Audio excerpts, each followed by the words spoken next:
বেকার ভাইদেরকে বলছি, আপনারা বলেন অনার্স মাস্টার্স পাশ করেও ভাই কিছু করতে পারছি না। আরে ভাই, চা বেচেন, তরকারি বেচেন, ভ্যান গাড়িতে করে, কেউ তো নিষেধ করেনি। আমি আজকে আমার বাড়ির পাশে এক তরকারিওয়ালার গল্প বলবো।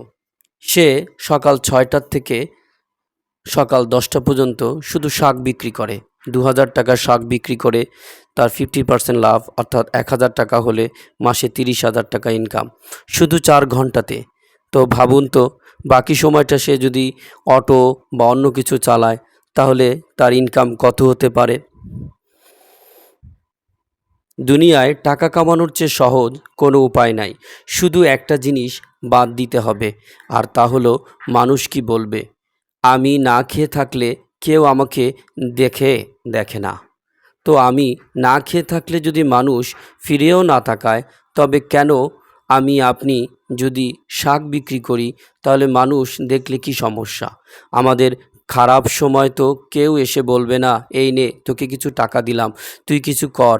ভালো সময় যদি সবজি বিক্রি করি, তবে মানুষ কি ভাবলো তাতে কি এসে যায়। দুনিয়ায় 99% মানুষ কিছু করতে পারে না, তার একটাই কারণ, আর সেটা হলো মানুষ কি ভাববে, মানুষ কি বলবে। না খেয়ে থাকলে তো মানুষ বলে, বেশি খেলেও তো মানুষ বলে। সুতরাং